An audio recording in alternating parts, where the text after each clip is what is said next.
tous, bienvenue dans cette nouvelle vidéo foire aux questions spéciale 2023, une nouvelle vidéo puisqu'il y avait déjà une vidéo foire aux questions qui avait été faite l'année dernière.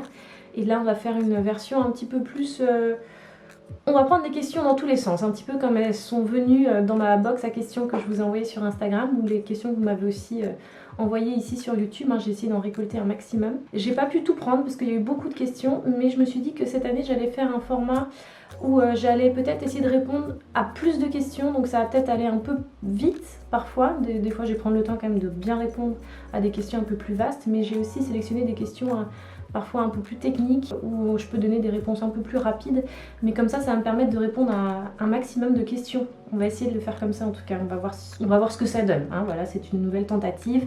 On est là aussi pour expérimenter sur YouTube. Donc j'ai mis toutes, dans mon petit mug, j'ai mis toutes vos petites questions. Alors il y en a beaucoup, il y en a qui ont été envoyées aussi sur YouTube, donc j'ai imprimé. Je vais les prendre comme ça, comme elles viennent. Il y en a certaines qui étaient en doublon que voilà, j'ai déjà un petit peu trié, mais sinon après j'ai remis tout ça comme ça. Évidemment, s'il y a des questions qui ne vous intéressent pas, vous les sautez. Il y aura la possibilité dans cette vidéo, au moment du montage, je ferai en sorte que vous ayez bien la possibilité d'accéder à chaque question individuellement. Alors première question, comment ça se passe la création de faire-part de mariage pour 2024? Donc ça, c'est une activité que j'ai complètement arrêtée. C'est en effet quelque chose que je faisais au tout début de mon activité, quand j'étais en 2018, 2019, 2020. Je crois qu'à partir de 2020, 2021, j'ai fait mes derniers faire-part de mariage et puis ensuite j'ai arrêté. Donc je ne fais plus de faire-part de mariage ni de faire-part de naissance sur mesure. Si vous avez envie d'avoir mes créations en revanche sur votre faire-part, vous pouvez aller sur le site Cotton Burn, puisque j'ai une collaboration avec eux depuis 1 an et demi, 2 ans maintenant. Il y a plein de faire-part, il y a beaucoup de faire-part avec mes illustrations qui sont disponibles sur le site Cotton Burn. Donc il ne faut pas hésiter à aller faire un petit tour sur le site. Alors, bonjour, as-tu prévu de faire des ateliers sur Bordeaux? Alors, j'ai noté à côté toutes les autres villes qui m'ont été demandées. C'est une question qui est très récurrente. Est-ce que tu viendras à Toulouse? Est-ce que tu viendras en Gironde? Est-ce que tu viendras à Nancy? À Nantes, à Djerba aussi on m'a demandé, alors ce serait avec grand plaisir évidemment. Cette année je vais devoir ralentir un petit peu le rythme des ateliers parce que je suis sur d'autres projets créatifs qui vont me demander beaucoup de temps. Et j'adore faire des ateliers, donc il va y en avoir et je peux déjà vous donner les prochaines villes. Vannes évidemment, parce que vous savez que c'est un petit peu mon fief. Voilà, c'est là où j'adore donner des ateliers dans la boutique Mec chez Aude, donc on m'y retrouve là-bas très régulièrement. Donc je suis désolée pour les personnes qui sont pas dans la Bretagne, Morbihan, c'est peut-être un petit peu moins facile d'accès. Mais je vais aller à Landerneau aussi très bientôt. Alors Landerneau, vous allez me dire c'est pareil, c'est encore en Bretagne. J'ai une amie qui m'est très chère, ma meilleure amie qui s'appelle Clémentine Manuel, qui fait des bijoux, qui s'appelle Vitamine C, qui vient d'ouvrir sa boutique à Landerneau. Et ça va être une boutique aussi où il y aura des ateliers. Et bien sûr, je viens faire des ateliers aquarelles dans sa boutique. Et donc très bientôt, il y aura une date aussi à Landerneau, donc toutes les personnes autour de Brest. Voilà, plus Nord-Bretagne.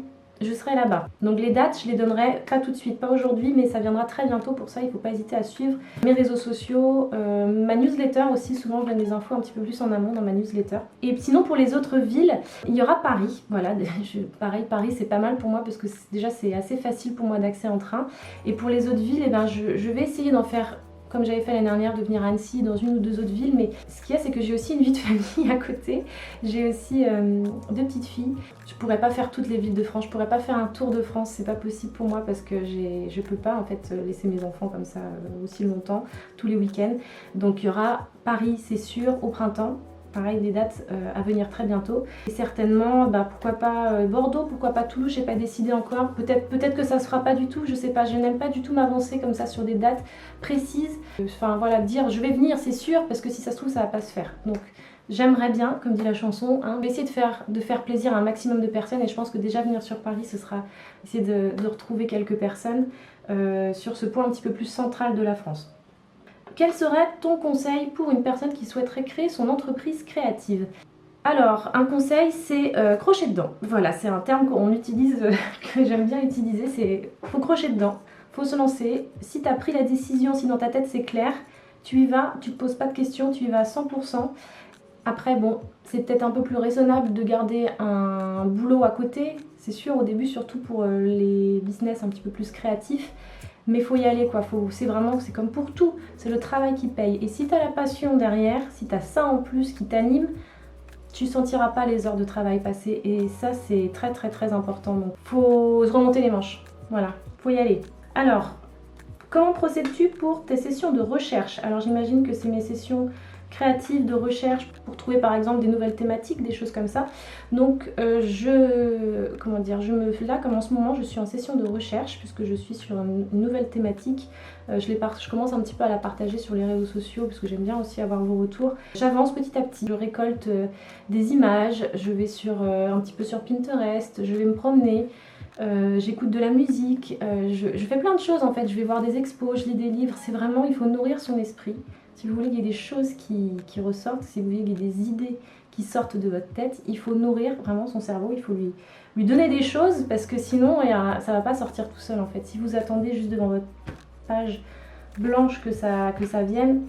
Donc avant de me lancer sur une nouvelle thématique et donc après sur des aquarelles, j'ai vraiment une très très grosse partie de recherche avant qui me demande des jours entiers, des semaines entières. Et après c'est fluide et après ça découle, je fais mes peintures, des fois ça va pas, je retravaille. C'est vraiment la partie recherche pour trouver l'inspiration, il faut vraiment pas la laisser de côté parce que c'est hyper important. Et il faut ouvrir son esprit, il faut pas juste aller sur Pinterest ou sur les réseaux sociaux, on va faire que ça. Il faut vraiment être curieux de tout. Peux-tu nous conseiller sur l'application du fluide de masquage au pinceau plume plus de précision? Alors la dernière phrase j'ai pas compris, mais conseiller sur l'application du fluide de masquage, oui, il n'y a aucun problème, je vais répondre à ça très rapidement. Déjà, il vous faut un pinceau auquel vous tenez pas trop. Moi j'utilise, il est où d'ailleurs? Il est là. Il est où? Non, je ne l'ai pas avec moi, mais je l'ai utilisé hier en tout cas. J'ai ce petit pinceau, il faut que ce soit un petit pinceau si on veut être plus précis. Il y en a qui utilisent un petit pinceau avec un bout en plastique, enfin c'est plus un pinceau, mais un petit embout en plastique mou qui permet d'appliquer en fait avec cet embout qui n'a pas de poil. Donc du coup il n'y a aucun poil qui reste collé parce que le problème du fluide de masquage c'est que ça colle le poil. Donc ce que je fais moi c'est qu'avec mon petit pinceau, je vous en montre un là qui fait à peu près cette taille là, pas exactement celui-là parce que celui-là j'y tiens, je l'imbibe dans de l'eau avec du savon, ou plutôt du savon avec de l'eau. Je sais pas si vous voyez, j'ai vraiment mon savon en fait et puis je le badigeonne d'eau sur mon savon et puis je mets plein d'eau sur mon savon, comme ça il est bien humide et puis après je badigeonne mon pinceau sur le savon, ce qui fait qu'il a tout un après waterproof. Et après je le plonge dans mon fluide de masquage et ensuite je l'étale et je recommence l'opération comme ça plusieurs fois et après je nettoie bien mon pinceau. Bon, il est quand même un petit peu abîmé le pinceau, mais tous les poils ne restent pas collés parce que justement il y a ce petit après waterproof. Voilà pour la technique. Alors, selon toi, comment s'améliorer en dessin dans le but de faire des illustrations à l'aquarelle? Ça va être simple, ça va être de la pratique. Il faut en faire, il faut en faire, il faut en faire tous les jours, même s'il faut. Tu vas pas se prendre un petit carnet comme celui-ci là que je viens de commencer et le remplir sans te poser de questions. Tu te poses pas de questions. Tu te dis tiens qu'est-ce que je vais peindre? Un pot d'eau, voilà, un pot d'eau avec la perspective, avec les rondeurs, avec les ombres portées, avec un crayon bois ou un crayon bic aussi pour te donner un petit peu plus de risque, je sais pas, pour te lancer un petit peu plus dans quelque chose où tu peux moins revenir en arrière et aller tout de suite à l'essentiel. Et vraiment ça va être d'en faire, de faire travailler son œil aussi, de bien regarder son sujet parce que c'est important, parce que des fois je vois des élèves, elles sont le nez collé ou ils sont le nez collé vraiment sur la feuille et il faut regarder son sujet en fait. Si on ne regarde pas son sujet, si on ne l'observe pas, bah, on a plus de mal à le retrouver sur le papier. Il faut vraiment faire marcher sa mémoire visuelle et puis vraiment en faire plein. Quand j'étais en école d'art, en art appliqué, on nous faisait faire des centaines de croquis pendant toutes les vacances, c'était nos devoirs. Et voilà, je vous dis pas de faire 100 croquis, je ne ferai pas des devoirs, mais faites-vous des petits challenges comme ça. Vous allez voir, vous allez très vite progresser. Alors, un conseil pour fixer le prix de ces aquarelles lorsqu'on débute juste et qu'on peint pour le plaisir avant tout. Si c'est juste... J'aurais dû mettre mes trucs en... J'aurais dû mettre mes rappels en silencieux. Alors si c'est juste pour le plaisir, c'est toi qui vas définir ton prix. C'est sûr que si tu fais pas ça de manière professionnelle, tu n'es pas obligé de te dire bah tiens je vais me faire un taux horaire et puis je vais calculer le nombre d'heures sur lequel j'y passe et puis ensuite je vais le vendre. Là, si des personnes veulent faire ça, qui veulent se professionnaliser en tant qu'artiste, c'est la réponse que j'ai souvent, c'est calculer le travail que l'on fait, combien ça vaut par heure, son taux horaire de travail, et ensuite combien d'heures on y passe, puis rajouter bien sûr les charges qui vont avec et tout ça après derrière. Mais là, pour une aquarelle à but juste, voilà, passion, plaisir, je pourrais pas donner un prix en fait, c'est vraiment, ça va être pareil, quel le temps que tu y as passé, combien de temps tu y as passé. Donc vraiment là c'est toi qui vas définir ton prix parce que ça va être ton aquarelle, tu sauras combien de temps tu y as passé. Et en effet, ça sert peut-être à rien de vendre ça à des prix exorbitants. Surtout si c'est pour un proche ou un ami, peut-être que tu peux faire vraiment un prix un petit peu plus gentillet, un petit peu plus doux, je sais pas. Quel a été ton déclic pour quitter ton ancien travail et te mettre à ton compte avec ton job actuel? Alors, le déclic, ça a été clairement le passage de la trentaine. J'ai du recul par rapport à ça parce que maintenant ça fait 5 ans. Le calcul comme ça, c'est bien. Ça a été clairement le passage de la trentaine. Je pense que je vais peut-être pas dire une crise de la trentaine, hein, mais il y avait le fait que bon, j'adorais mon ancien boulot. Pour ceux qui ne savent pas, j'étais styliste dans une marque de prêt-à-porter enfant. Je l'ai déjà dit dans d'autres vidéos, mais je le redis si vous êtes nouveau sur cette chaîne. J'ai été pendant 5 ans styliste pour une belle marque de prêt-à-porter enfant. J'adorais mon boulot, j'adorais mes collègues. J'avais une bonne pression quand même. C'était un travail qui était très stressant. J'étais quelqu'un d'un petit peu stressée et à la limite de la dépression, je pense. Pas loin de... J'avais un petit côté... j'étais pas très épanouie. Il y a eu justement à ce passage de la trentaine certainement. Voilà, j'ai une phase un petit peu plus dépressive. Ou peut-être je tournais un peu en rond. Donc il y a eu la naissance de ma fille en 2016. Ensuite, à cette période-là, j'ai commencé à remettre le nez dans ma palette d'aquarelle qui était c'était celle-là. Celle-là, c'est une version neuve, mais c'était vraiment cette palette-là, sinon que j'avais en version plus ancienne. Justement pendant mes études d'art que j'utilisais. Et là, quand j'ai remis le nez dedans pour commencer à faire des petites peintures pour décorer la chambre de ma fille, où je me suis dit, mais en fait, l'aquarelle, j'adore ça, mais c'est trop bien, j'ai envie d'en faire plus. Et j'ai envie d'en faire encore et encore, mais en fait, je peux en faire aussi dans mon métier, dans le cadre de mon métier. Donc je faisais mes petites créations à l'aquarelle. Ça m'a vraiment... Ça a été une redécouverte, parce que j'ai déjà peint à l'aquarelle avant ça. Je faisais beaucoup de stages à l'aquarelle quand j'étais plus jeune, quand j'étais ado. Quand j'ai fait les arts appliqués et tout ça, je faisais beaucoup d'aquarelle. Et j'avais laissé ça de côté sur ma vingtaine, on va dire. Donc retrouver ça vers la fin, voilà, j'avais quel âge? J'avais 27, 26, 27. Enceinte de ma première, ça a été une redécouverte et une renaissance d'une histoire d'amour, hein, puisque j'avais toujours adoré l'aquarelle. Et j'ai commencé à faire des projets créatifs comme justement des faire-part. J'ai commencé à partager mon travail sur les réseaux sociaux. Donc ça date de 2017, l'ouverture de mon compte Instagram. Et puis les petits projets sont arrivés en fait et mis bout à bout. Je travaillais le soir, je faisais beaucoup de projets comme ça le soir après le travail. Et j'étais très fatiguée parce que j'avais un petit bout de chou, un travail à plein temps qui me stressait énormément, plus ce petit échappatoire qui était l'aquarelle quand même qui me faisait un bien fou. Donc il y a eu ça, il y a eu petite dépression de la trentaine. Il y avait le fait que l'aquarelle m'animait énormément, me réanimait vraiment, me donnait vraiment beaucoup de plaisir. La naissance de ma fille, on cherchait aussi à acheter une nouvelle maison. À Nantes, parce qu'on habitait à Nantes, c'était un petit peu compliqué. On avait déjà un appartement qu'on avait acheté, mais on voulait plus grand parce qu'on voulait faire un deuxième enfant. Et la question s'est posée.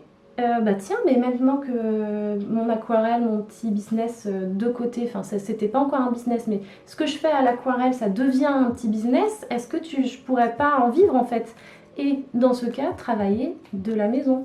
Ça me laisse plus de temps pour ma famille, j'ai mon planning qui est beaucoup plus flexible. Ça, c'était ce que je pensais à l'époque, c'est ce que j'avais en tête. Et deux, ça nous laisse la possibilité de revenir habiter dans notre région qui est la Bretagne, donc proche de notre famille, proche de mes parents, proche des parents de mon mari, puisqu'il est du coin lui aussi. Et lui, il s'est fait facilement muter dans son travail, et voilà. Et voilà, après j'avais tout faux sur le fait que mon planning va être plus flexible, que je vais gagner du temps pour moi, pour mes enfants. Alors là pas du tout parce que finalement je travaille beaucoup plus qu'avant, ça n'a rien à voir.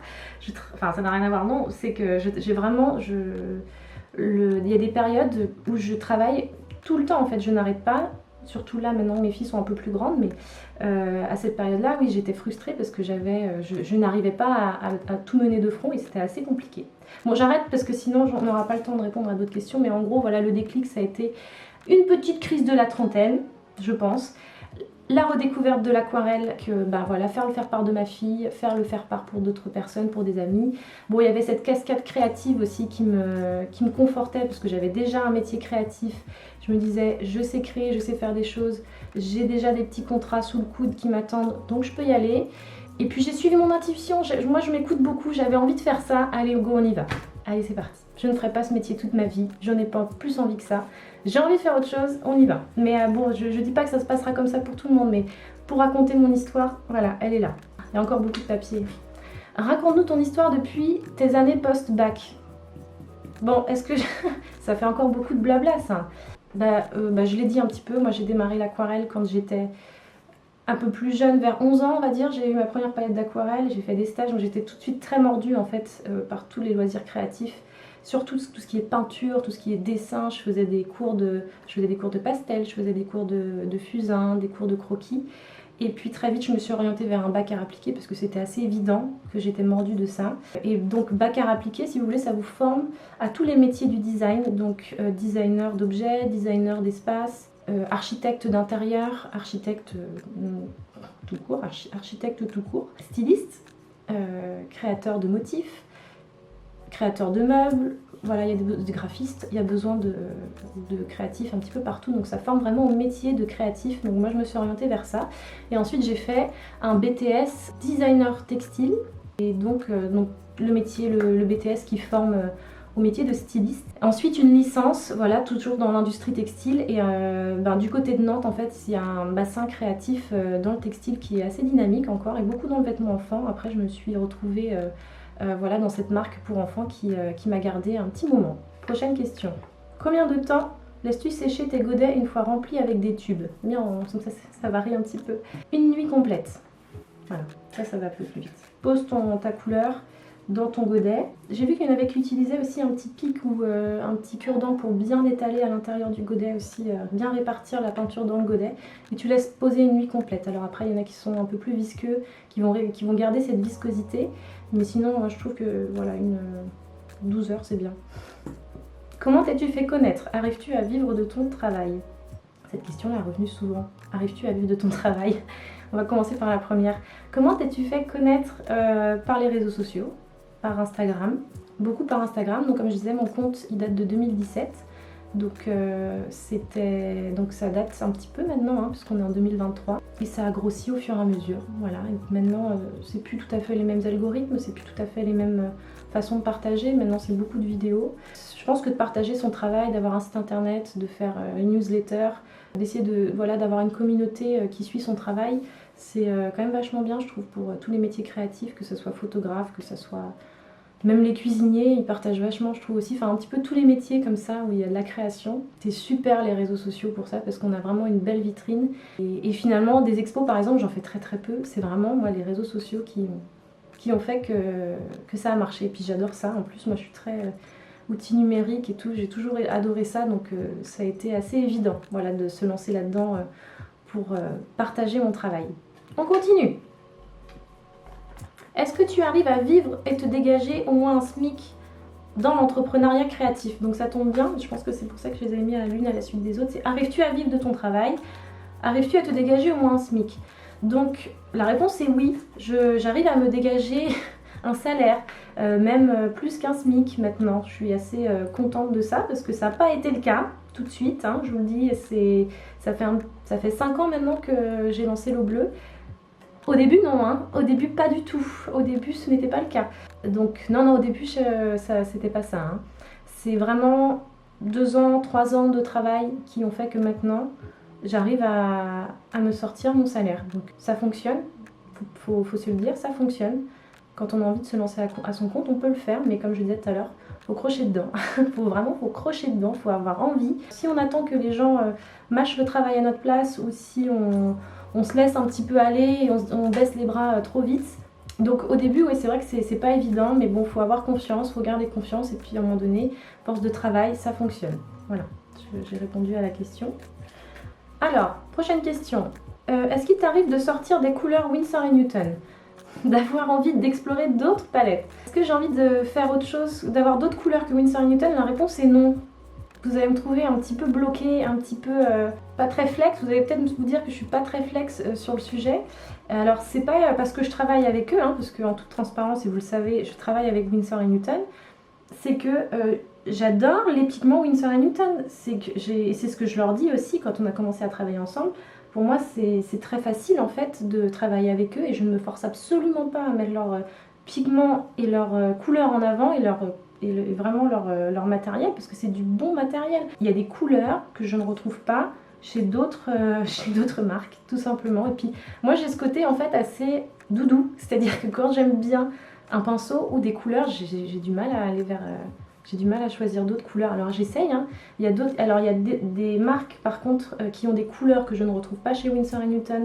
Par exemple certaines couleurs chez les couleurs VF. Vraiment il y a des pigments et des couleurs que je ne vais pas retrouver ailleurs. Et là j'adore quand même avoir la possibilité d'aller piocher un petit peu ailleurs pour compléter ma palette avec des pigments un petit peu plus crémeux, un petit peu plus pastel, qu'il y a moins dans les gammes Winsor & Newton. Mais sinon j'ai du mal à retrouver le bleu outre-mer. Je l'aime en extra fine à la sortie du tube Winsor & Newton. Je n'arrive pas à peindre avec autre chose. Peut-être aussi à force de peindre, à force de faire, et ben on a ces petites habitudes quoi. Voilà, j'ai déjà mes petites habitudes de vieille aquarelliste qui ne sort pas de sa palette.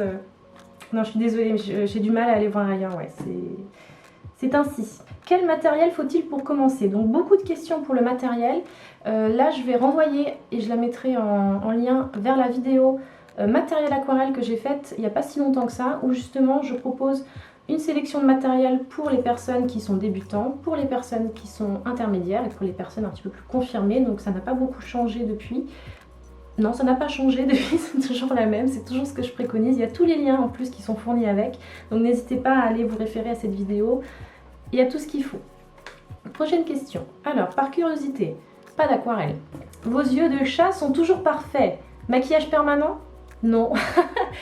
J'avais demandé, hein, voilà, si vous voulez des questions pro, perso, il n'y a pas de souci. Et ça change un peu, donc non, le maquillage, c'est un trait d'eyeliner tous les matins. Certes, je travaille à la maison, certes, je suis H24 dans mon atelier. Je sors, hein, je vous rassure, j'ai des amis, j'ai de la famille tout proche, mais je fais quand même beaucoup de contenu vidéo, j'ai des rendez-vous aussi. Et pour pas changer en fait de mon quotidien, c'est quelque chose que j'ai mis en place tout de suite quand je me suis lancée à mon compte. Je fais comme si j'allais au travail tous les matins, je me lève à la même heure que quand j'étais salariée, je me prépare de la même façon, je m'habille de la même façon, je me maquille, je me coiffe de la même façon et j'arrive dans mon bureau, dans mon atelier, toujours vers 9h, 9h30 allez quand vraiment j'ai du retard, je sais pas, j'ai lancé une machine ou quoi, parce que c'est l'avantage aussi de travailler à la maison. Mais vraiment je ne change rien à ça, moi j'aime bien être quand même toujours un petit peu apprêtée. Mais non, c'est pas du permanent, c'est de l'eyeliner feutre, voilà, je mettrai la référence. Alors, moi je voudrais bien te retrouver sur un cours en ligne. Est-ce que c'est prévu? Celui d'Artezan est vraiment trop top. Alors, c'est dans les tuyaux. Voilà, je n'en dirai pas plus. Mais oui, il y a 2 cours déjà sur Artezan et certainement un 3e très bientôt. Alors, un autre livre ou un autre cours en ligne de prévu. Donc voilà, cours en ligne, j'ai répondu. Et un autre livre, certainement. Je suis désolée, pour ça je ne peux pas donner de réponse plus précise parce que j'ai pas l'autorisation pour le cours en ligne. J'ai pas de date encore, mais c'est en discussion. Voilà. J'espère que... Je suis désolée de ces réponses un petit peu pourries, hein, mais il y aura très vite plus de précision, j'en suis sûre. Est-ce que ton mari est peintre, artiste ou autre côté art? Alors pas du tout. Monsieur n'est pas du tout artiste, d'ailleurs. Souvent quand je lui demande est-ce que ça te plaît ce que j'ai fait, il me dit oui, quoi qu'il en soit. Non, non, j'ai pas de mari artiste, peintre, pas du tout. Mon mari, il travaille, il a un métier passion aussi, mais dans son domaine, il adore son métier et il est plus dans le management, mais absolument pas peintre. Mais il me soutient beaucoup au quotidien. Vous le voyez un petit peu dans le dernier vlog, il est beaucoup derrière moi. Il a ce côté, voilà, un petit peu coach au quotidien. Et puis il m'aide pour faire des petites choses aussi, pour faire des inventaires, pour faire des petits bilans. Enfin voilà, il me donne quand même pas mal de coups de main. Alors, je me demandais en DM comment tu avais géré le double emploi quand tu étais employée avec l'eau bleue. Alors, je lui ai répondu tout à l'heure, je travaillais le soir. Beaucoup le soir et le week-end. Mes passions, on compte pas ses heures. Enfin, j'avais vraiment du plaisir à me mettre au travail. Bonjour, est-ce que c'est compliqué de trouver son style? Sinon, comment faire pour le trouver? Trouver son style, ça demande du temps. Faut pratiquer, faut s'inspirer. Éviter de copier surtout, mais il faut s'inspirer, il faut pas hésiter, il faut pas s'interdire en fait de refaire des aquarelles, des illustrations ou des sujets ou des photos d'artistes qu'on admire, parce que ça va nous nourrir, comme je disais tout à l'heure. Faut pas juste les vendre, faut pas les recopier pour les vendre après, ça c'est pas bien de le faire. Mais nourrissez-vous des autres, nourrissez-vous de ce qui vous entoure. Remplissez des carnets, allez-y, remplissez, trouvez les couleurs qui vous plaisent, trouvez la palette, faites-vous une petite palette comme ça, juste avec des couleurs qui vous parlent, qui vous plaisent, faites-vous des petits mélanges aussi qui vous plaisent et construisez ça comme ça petit à petit, mais c'est sûr que c'est pareil, si vous attendez devant votre feuille blanche, ça ne viendra pas. Il ne faut pas hésiter à aller, à s'approprier des choses, à les transformer, à les combiner à autre chose. C'est vraiment... C'est comme une petite cuisine en fait, voilà. J'aime bien comparer mon métier aussi à des, à des cuisiniers. Ouais, des chefs, je sais pas. Il y a une recette de tarte aux pommes, il y a une recette de tarte au citron meringuée, voilà, elle est là. Il y a une base, mais il faut créer la vôtre en fait. Il faut en faire quelque chose, il faut la changer, des fois c'est juste des petites choses en fait qui changent, qui font que bah tiens, on reconnaît, c'est vous, c'est parce que c'est votre style à vous. Donc c'est un petit peu pareil avec les métiers artistiques en fait, c'est vous approprier quelque chose. Mais ça vient avec le temps. Voilà, c'est le temps, fait que ça viendra pas en un claquement de doigts, ça c'est sûr. Si tu devais choisir qu'une seule couleur, on ne triche pas. C'est facile, je pense que vous le savez. Je pense que ce sera le bleu outre-mer. Aucune surprise. Bon, peut-être qu'il y en a qui ne savent pas, mais j'adore le bleu outre-mer, j'en mets partout. Quel scanner et imprimante pour digitaliser et faire des cartes type faire-part? Alors moi j'ai un scanner Epson V550, il est très très bien. Et imprimante, moi j'ai une Canon Pixma Pro 10S, mais je la recommande pas toujours parce qu'elle est extrêmement capricieuse. C'est une machine très capricieuse, les cartouches sont pas données et je passe aussi par un imprimeur. Moi j'ai un imprimeur aussi qui me fait des impressions fine art qui n'est pas très loin de chez moi. Mon imprimante là, elle me gonfle, elle m'énerve, elle me fait des frayeurs parfois. La veille d'une sortie de collection, elle ne marche plus par exemple, voilà, des choses comme ça. Alors, est-ce que tu pourrais nous dire le nom exact du bleu outre-mer que tu utilises? Merci. Alors, il est là, outre-mer français. Voilà, c'est pas le outre-mer foncé parce qu'il y a 2 ou 3 versions du bleu outre-mer, je crois 2. Chez Winsor & Newton, moi c'est le outre-mer français. Il a un côté un tout petit peu plus chaud celui-là. C'est bien, ça se vide un petit peu. Est-ce qu'on aura le temps de tout faire? Je l'espère. Est-ce que ça te dérange que l'on reproduise tes peintures pour les offrir en cadeau? Pas du tout. Si c'est pour les offrir, il n'y a aucun problème. Si c'est pour les vendre, si c'est pour en faire un business, je vais peut-être pas être ravie. Voilà, mais comme plein d'artistes. Est-ce que tu as déjà essayé de faire des hortensias à l'aquarelle? Alors là, ça m'a fait rire parce que cette question... Alors vous avez peut-être suivi les boîtes à questions, j'ai commencé à vous les envoyer depuis... novembre, fin novembre, début décembre je crois. Donc j'en ai remis comme ça pour histoire de récolter un maximum de vos questions sur un laps de temps assez large certes. Et il y a eu cette question de cette même personne qui est revenue à chaque fois. Est-ce que tu as déjà essayé de faire des hortensias? Donc je pense qu'il va falloir que je fasse un tuto hortensia.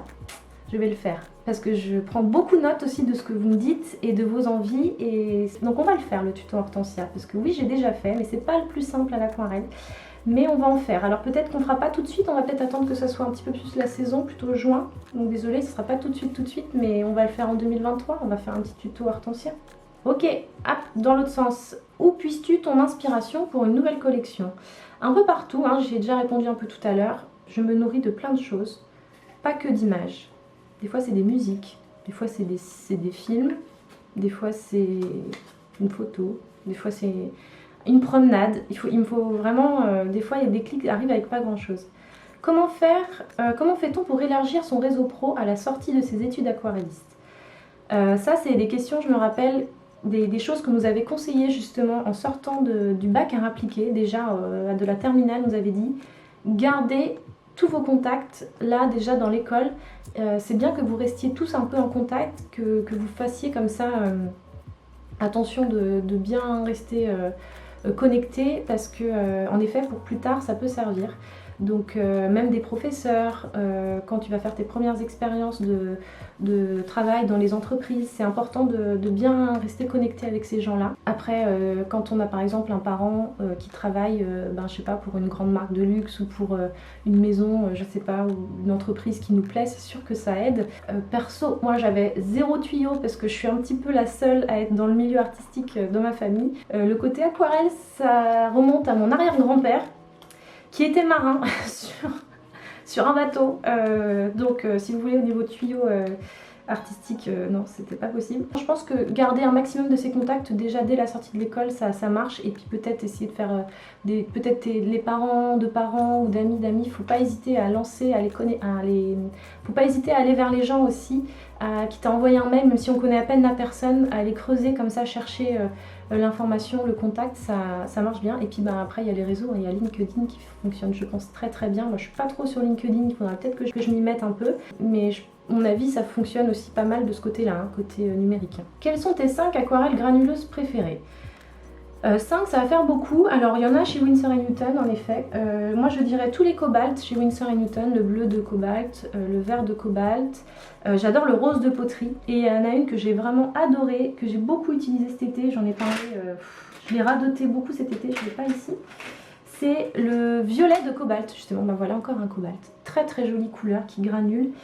Quoi d'autre? C'est déjà pas mal, du coup ça fait que 4. Donc voilà, violet de cobalt, bleu de cobalt, vert de cobalt foncé et rose de poterie. Je n'aurai pas de 5e parce que je n'ai que celle-là dans ma palette que j'utilise réellement.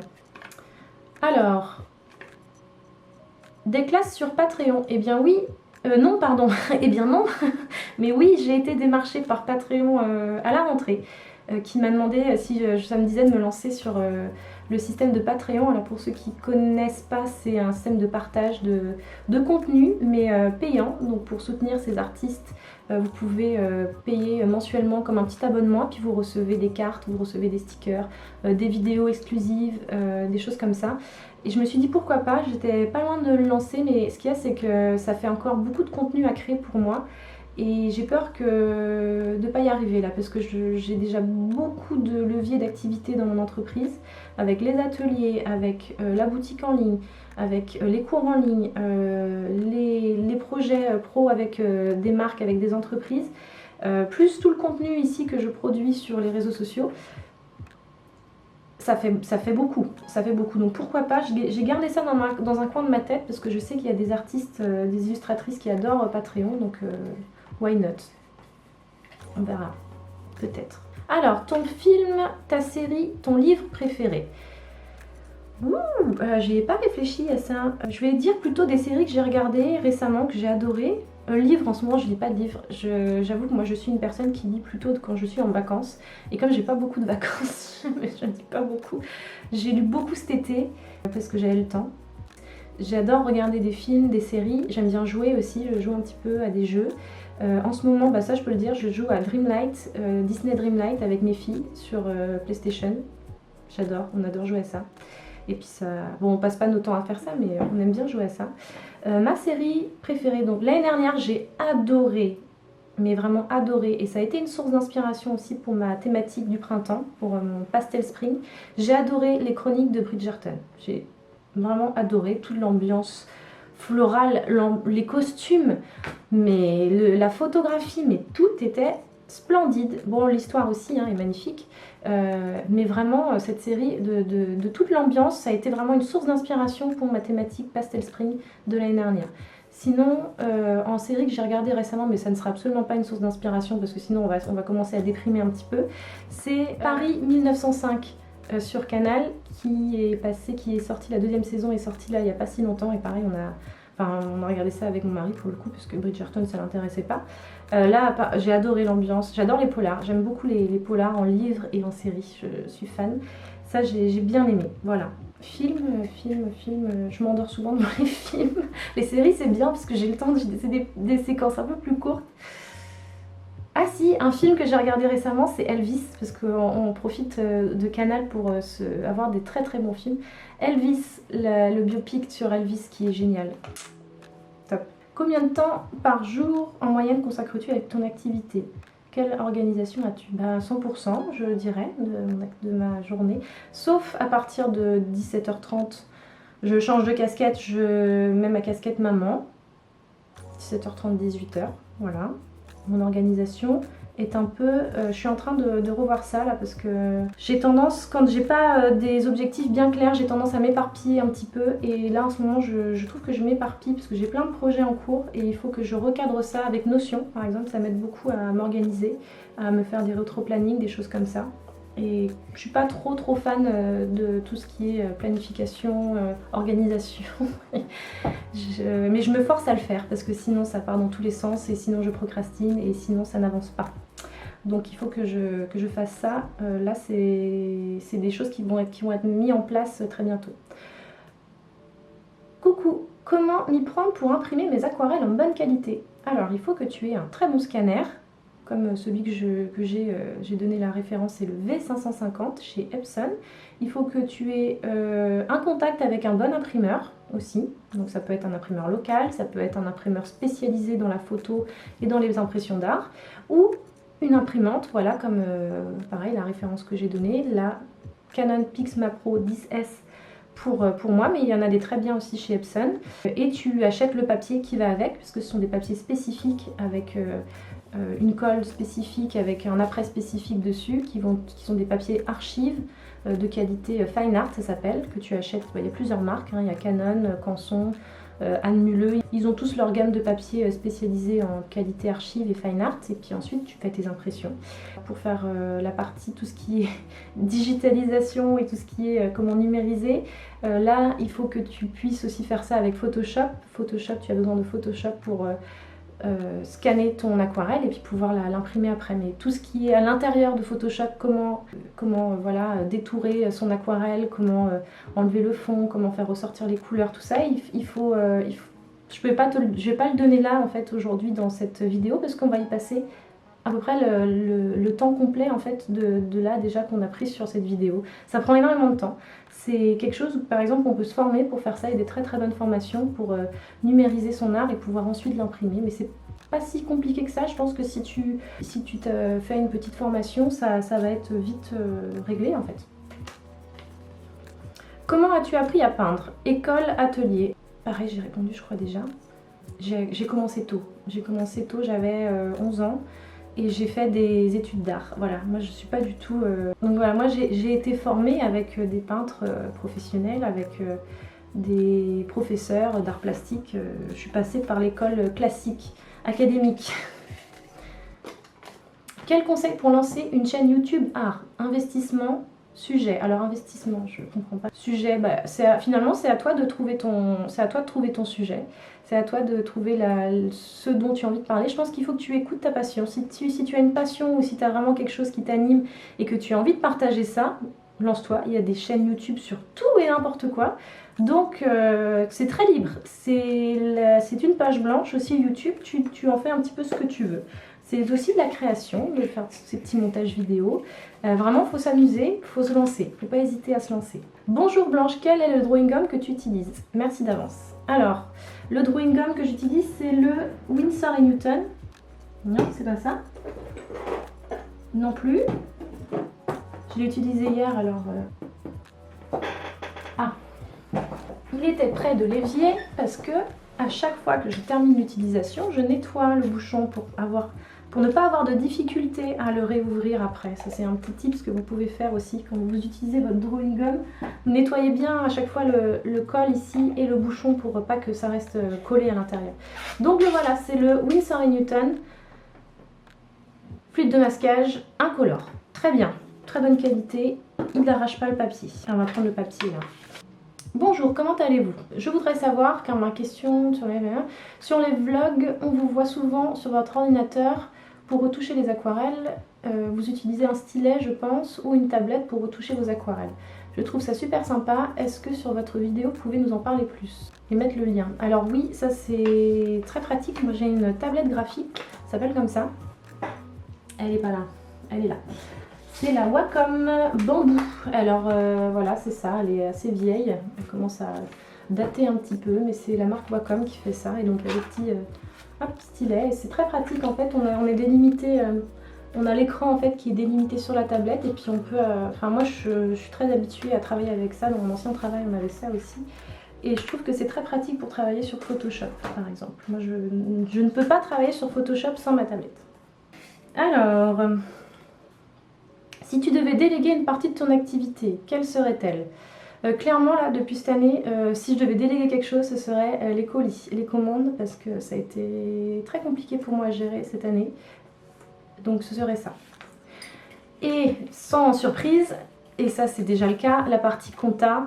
Ouais, la partie compta en fait, ça me gonfle. mais ça c'est déjà le cas. Alors, des conseils pour trouver une palette de couleurs harmonieuses, combien de couleurs max? Alors ça, je donne plein d'infos comme ça dans mes cours en ligne, sur Artezan notamment, comment créer une palette de couleurs harmonieuses. Combien de couleurs max? 5, on peut aller plus, hein, mais 5 c'est bien je trouve. 5 couleurs max. Après, il y a des combinaisons à faire dans la gamme de couleurs, mais ça je vais pas tout donner ici, parce que c'est l'objet aussi de mes cours, hein. Je m'étale sur ce sujet complètement dans tous mes cours sur Artezan. C'est un sujet qui est passionnant, moi je trouve, la composition des palettes de couleurs. Donc voilà, donc ça on peut trouver ces infos là dans mes cours en ligne. Alors, comment arrives-tu à différencier tes deux adorables chats? Alors oui, je les différencie, moi. Vous, je sais que sur les photos c'est compliqué, mais il y en a un qui est un peu plus vieux, c'est Dali. Dali, il va avoir 15 ans au mois de mars, je l'ai eu quand j'avais 20 ans. Et il est un petit peu plus, son poil est un petit peu plus foncé par rapport à Elvis. Et il est un tout petit peu plus grand en garrot. Mais sinon, j'ai du mal, quand je les vois de loin ou dans le noir, je ne sais absolument pas qui est là. Penses-tu être aquarelliste au sens pro toute ta vie? Je l'espère, j'aimerais bien. J'aimerais beaucoup que ça continue comme ça encore longtemps. Toute ma vie, ce serait génial. Voilà. J'adore mon métier et je ne changerai pour rien au monde. Mais je m'interdis pas à aller vers autre chose en fait dans quelques années. Je m'interdis pas du tout ça. Parce que peut-être que dans 5 ans, j'aurai envie de faire un tout autre métier. Et je pense que notre génération, alors peut-être pas la mienne, mais celle encore avant, c'est vraiment des... Enfin, c'est plus celle de nos parents qui avaient un métier et terminé. Ils faisaient ce même métier toute leur vie. Mes parents, eux, ça a été ça pendant longtemps. Ils ont fait le même métier. Mon père, il était DAF, directeur administratif et financier. Ma mère, elle a été commerciale pendant quasiment toute leur carrière. Et à la fin, ils ont complètement viré, ils ont fait autre chose. Et c'était génial, ils ont été super épanouis. Ils ont fait une entreprise, ils ont lancé une entreprise de biscuiterie artisanale spécialisée dans les gâteaux bretons. Et là, ils sont à la retraite et ils sont heureux, ils ont fait une belle fin de carrière et ils sont vraiment ravis de leur parcours. Et j'espère, je m'interdis pas ça. Je m'interdis pas, peut-être que j'aurai envie de faire des gâteaux bretons dans quelques années. J'aurai envie de, je sais pas, de faire de fleuriste, j'en sais rien. Et pour ça, ben ouais, je préfère me dire que je ferai ce métier d'aquarelliste encore très très longtemps. Je suis confiante sur l'avenir, peut-être que j'aurai envie de faire autre chose. Voilà. Alors, dernière question, et ensuite cette FAQ sera terminée. As-tu d'autres passions à part l'aquarelle? Alors oui, j'ai d'autres passions, mais c'est vrai que l'aquarelle, elle prend beaucoup de place. C'est-à-dire que quand je me demande, tiens, qu'est-ce que je vais faire et que j'ai du temps pour moi, je me dis pas... ça arrive souvent de me dire, tiens, j'ai envie de peindre. C'est vraiment quelque chose qui est là au quotidien en fait. Je me dis, tiens, ça serait sympa de le peindre, ou tiens, ça, faudrait que je le fasse maintenant. Ah, c'est dommage, je peux pas. C'est vraiment quelque chose qui est au quotidien, l'aquarelle. C'est vraiment une passion. En vacances, je peins. Je ne m'arrête jamais. Il y a des périodes où je peins moins et je suis très malheureuse. Bon, à part ça, il y a d'autres loisirs qui m'éclatent, hein. J'adore faire aussi un petit peu de broderie. J'ai recommencé à broder aussi un petit peu cet été. J'aime beaucoup, je m'intéresse aux plantes aussi, j'adore, bon bah vous avez vu, hein, j'ai une grande passion aussi pour les plantes, pour les fleurs. Vous le voyez beaucoup dans mes vlogs, puisqu'il y a beaucoup de fleurs chez mes parents et ma grand-mère, parce que c'est plus mes grands-parents, mais avant il y avait une pépinière chez mes grands-parents et mes parents. Donc on a tous la passion des fleurs dans la famille, surtout de mère en fille. Et faire des bouquets, ça m'amuse. Voilà, m'occuper de mon jardin aussi, j'adore faire ça. J'adore manger aussi. Je sais pas si on peut dire que c'est une passion. J'aime bien manger, mais alors je suis pas une très bonne cuisinière.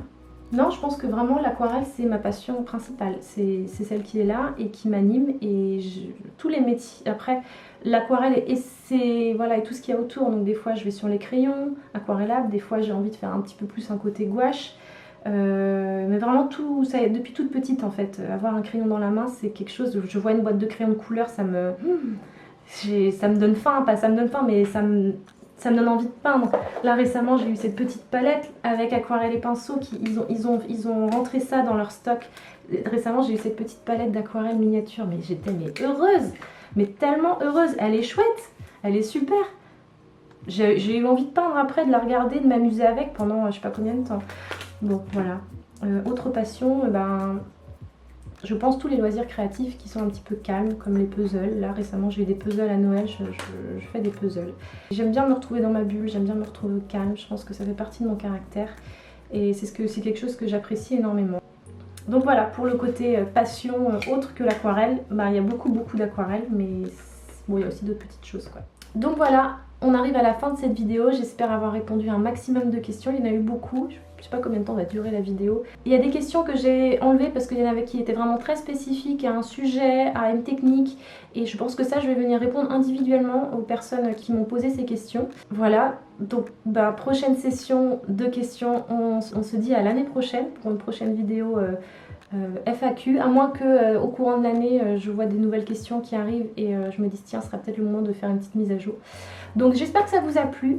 Si vous êtes venu jusqu'au bout, merci, parce qu'il y avait un sacré blabla quand même dans cette vidéo. Et puis n'hésitez pas à me suivre sur les réseaux sociaux aussi, donc comme vous le savez, je suis sur Instagram. Je publie très régulièrement mes stories sur Instagram pour voir un petit peu mon travail en cours, les projets en cours. Voilà, il y a mes vlogs aussi ici sur YouTube où je vous fais suivre un petit peu les coulisses de mon quotidien d'aquarelliste. Et je suis aussi sur TikTok depuis pas très longtemps et j'essaie de partager encore d'autres petites techniques aquarelles pour les gens qui aimeraient se lancer à l'aquarelle par exemple. Donc n'hésitez pas aussi à me suivre là-bas. Voilà, merci d'être là au quotidien. Un petit pouce en l'air si ça vous a plu. Donnez-moi vos commentaires, peut-être que vous avez d'autres questions. Voilà, je ferai en sorte d'y répondre. Parce que bon, normalement, je réponds à peu près à tous les commentaires. En tout cas, j'ai envie de vous faire encore un max de vidéos ici sur YouTube. Donc n'hésitez pas à vous abonner pour recevoir votre notification et suivre les prochaines vidéos ici sur la chaîne L'Eau Bleue. Donc je vous embrasse comme toujours. Je vous embrasse très fort. Merci d'être là et je vous dis à très bientôt.